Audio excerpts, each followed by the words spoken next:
안녕하세요. 요 며칠 비가 와서 잘 익은 오디가 다 떨어져 버렸네요. 제가 사는 텍사스는 이번 주나 다음 주부터 여름방학이에요.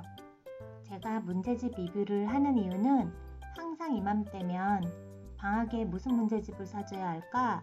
너네 아이는 뭘로 해? 하고 고민하는 친구들의 전화를 많이 받거든요. 사실 저도 첫 아이가 어릴 때는 그런 질문을 늘 하는 입장이었어요. 긴 방학을 계획 없이 보내고 나면 새학년이 시작될 때쯤에 후회와 허무함이 몰려오고 우울감이 찾아오기도 했어요. 그래서 어떤 문제집으로 고를까 고민하시는 분들께 조금이나마 도움이 되고 싶어서 이렇게 영상을 만들게 되었어요. 그럼 이제 문제집 비교하러 가보실게요. 이 영상에는 저와 저희 아이가 직접 풀어보고 느낀 점, 개인의 취향이 반영되었으니까 참고해주세요.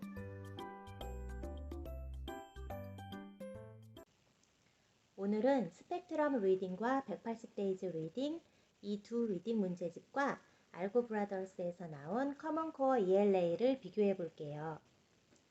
180데이즈 리딩은 4학년 걸로 보여드릴게요.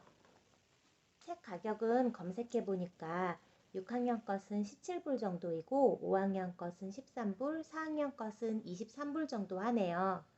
아마존 미리 보기를 통해 보니까 다른 학년 것도 책의 구성 방법이 전체적으로 다 같아요. 차례를 보시면 이 책은 위크 1에 데이 1, 2, 3, 4, 5 이렇게 5날을 공부할 수 있게 되어 있고요. 36주 구성으로 총 180days 공부할 수 있게 되어 있습니다. 데이 1, 2, 3는 보시다시피 이렇게 짧은 지문에 문제가 5문제, 6문제 정도 나오고요. 데이 4는 한 페이지짜리 긴 지문과 한 페이지짜리 문제가 나와요. 데이 5는 이 네 번째 날 지문을 읽고 자기의 의견과 느낀 점을 쓰는 거예요. 저는 일주일에 한 번 정도 시간을 내서 이것을 이제 같이 읽고 아이한테 코멘트를 써주기도 했어요. 저희 아이의 경우 공부 진도는 데이 1, 2, 3를 하루에 4, 5는 다음 날에 이런 식으로 진행했었어요. 지문이 짧아서 하루 분량이 그렇게 많다고 느끼진 않았어요. 그런데 학년이 높아지자 제 입장에서는 또 요 지문이 너무 짧아서 뭔가 부족하게 느껴지는 거예요. 좀 더 긴 지문을 읽게 하고 싶었고 그래서 고학년 때부터는 스펙트럼 리딩을 선택하게 되었습니다. 스펙트럼 리딩 6th 그레이드는 11불 정도예요. 구성은 매우 간단합니다. 왼쪽 페이지에는 한 페이지짜리의 긴 지문이, 오른쪽 페이지에는 문제가 이런 식으로 75개의 컨텐츠가 있어요. 문제 유형은 주관식인데 단답형이거나 서술형이에요. 그런데 서술형이라도 답안지에 답이 적혀져 있어요. 그래서 채점하는데 크게 어렵지는 않아요. 이 책은 다른 책에 비해서 지문이 길어서 분량에 대한 부모의 기대치를 좀 만족시켜 준다고나 할까요? 그리고 긴 지문을 계속 읽으니까 아이도 어느 정도 훈련이 좀 되는 것 같았어요. 문제의 내용들을 보면 지문이 어떤 종류의 글인지, 단어의 의미를 정확히 알고 있는지, 또 비슷한 단어를 잘 알고 있는지, 또 문장 사이에 그 단어를 적절하게 잘 사용하는지, 그리고 이야기가 전개되는 순서나 구조를 잘 파악했는지, 주제나 의미를 잘 알고 있는지 이런 것들을 묻는 컴프레hen션 스킬이 주로 나옵니다. 그리고 이렇게 의견을 묻는 질문도 하나씩 나오는데 이것은 답안지에 답은 없고 부모님께서 읽어보신 다음에 적절하게 반응하고 조언해 주실 수 있는 그런 질문이 되겠습니다. 한 가지의 큰 주제를 이렇게 몇 페이지에 걸쳐서 다양한 관점으로 접근한 글들이 차례로 나오거든요. 이것은 이 출판사에서 약간 의도적으로 만든 부분인 것 같은데 그래서 그 주제에 대해서 약간은 깊이 반복적으로 생각해 보게 되는 것 같아요. 저희 아이도 이 새에 대한 이야기가 나올 때 집에 벌새가 먹을 수 있는 꿀물통을 달아달라고 하더라고요. 이 책은 평균 하루에 두세 장씩 하기에 무리가 없는 것 같고요. 이제 6학년 정도 되니까 아이가 스스로 시험을 많이 본 날이나 숙제가 많았던 날은 조금 덜 하기도 하고 조금 재밌는 주제가 나온다 그러면 더 하기도 하고 이런 식으로 스피드를 조절해서 하더라고요. 이번에는 알고 브라더스에서 나온 커먼코어 ELA를 보겠습니다. 제가 첫 영상에서 말씀드렸던 알고프랩 매스와 같은 출판사에서 나온 건데요. 아이가 이 매스 책을 좋아했어요. 그래서 전체적으로 이 출판사의 책들에 대해서 호감을 가지더라고요.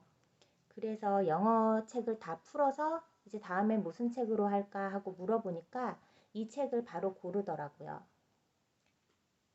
그리고 벌써 다음 학년 책들도 이 출판사 걸로 이렇게 몇 주 전에 사두었습니다. 이제 다음 주부터 할 것 같아요. 이 커먼코어 ELA 가격은 전 학년 것 모두 14불에서 15불 정도 합니다. 이 책은 리딩 컴프리헨션 한 주, 문법 한 주, 리딩 컴프리헨션 한 주, 문법 한 주 이런 식으로 번갈아 가면서 주 3일 20주를 공부하는 구성으로 되어 있습니다. 총 60개의 컨텐츠가 있는 거죠.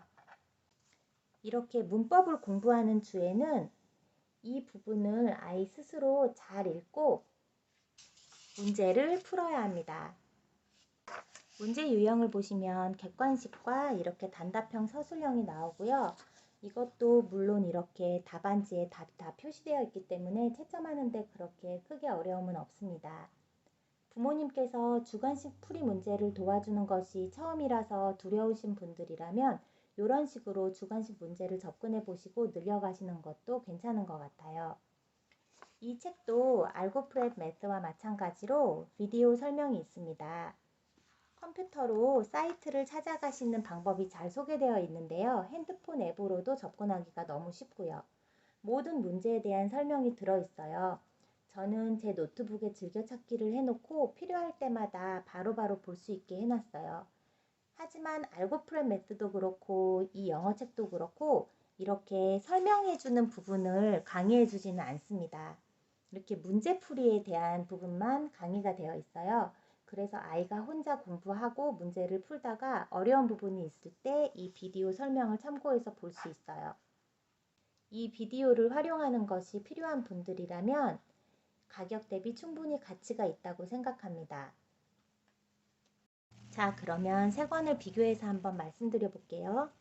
180데이즈 리딩은 저희 아이가 3학년 때 담임 선생님이 교과서와 병행해서 수업 시간에 사용하셨어요. 복사해서 나눠주시고 수업 시간에 풀게 하거나 숙제로 내주거나 그렇게 하시더라고요. 선생님들이 수업 시간에 사용을 하는 책이라서 그런지 이 책 앞부분에 보면 선생님들을 위해서 사용법 같은 것이 한 10페이지 정도 나와 있어요. 그렇게 이 책에 대해서 알게 되긴 했는데 제가 이 책을 만만하게 여기고 구입한 이유는 따로 있어요. 한 주에 5일 한 페이지씩 하게끔 되어 있는 이 책은 마지막 5일째를 빼고 첫 4일은 문제가 모두 객관식인 거예요. 문제가 객관식인지 주관식인지 꼼꼼히 봤던 이유는 제가 채점을 하고 꾸준히 관리해 주는 것이 자신이 없어서였어요. 주관식은 아무래도 제가 읽어보고 정답 여부를 가리는데 시간도 많이 소요되고 또 피곤하고 바쁠 때는 그게 더 어려울 것 같았거든요. 제 영어 실력도 모자라지만 체력에도 한계가 있어서 또 채점을 하루라도 늦게 해주거나 하면 아이도 이렇게 안 해도 되는구나 하고 집에서 공부하는 페이스를 놓치게 되더라고요. 여러 번 느낀 것이지만 아이가 어릴수록 제때제때 반응을 해주는 것은 참 중요하더라고요. 그래서 아이가 어릴 때는 객관식 문제가 주로 있는 책으로 골랐어요. 아이나 저나 매일 꾸준히 하는 것이 목표였거든요. 객관식 문제만 있으면 채점하는데 시간이 채 5분도 안 걸려요. 잠깐만 마음을 먹으면 관리하기가 쉽죠. 이 책 뒤에는 이렇게 CD가 들어있는데 저는 처음에 이 CD가 이 본문 내용을 지문을 읽어주는 CD인가 보다 생각했거든요. 한국에는 그런 책들이 많잖아요. 그래서 좋아했는데 잘 보니까 이거는 그냥 선생님들이 수업 시간에 활용하는 PDF 자료가 있는 CD였어요. 그래서 저는 굳이 이걸 컴퓨터에 넣고 출력해서 자료를 보게 되진 않더라고요. 이 책에 이 CD 가격이 포함되어 있는 걸 감안해 보면 책 가격이 약간 비싸다는 생각이 들긴 했어요. 이 알고 브라더스의 책들은 개념 설명이 잘 되어 있고 비디오 설명도 잘 되어 있어서 예습용으로 참 좋은 것 같아요. 꾸준히 하시면 방학 때 한 권을 떼는데 무리가 없어요. 이 스펙트럼 리딩은 긴 지문에 익숙해지게 하는 것 같아요. 그래서 저는 학기 중에 시험 대비용으로 사용했어요. 오늘은 시중에서 가장 흔하게 볼 수 있는 이 세 가지 문제집으로 비교해서 설명을 한번 드려봤는데요. 그럼 오늘 영상이 조금이나마 도움이 되셨다면 좋아요 꾹 눌러주시고요. 시청해주셔서 감사합니다.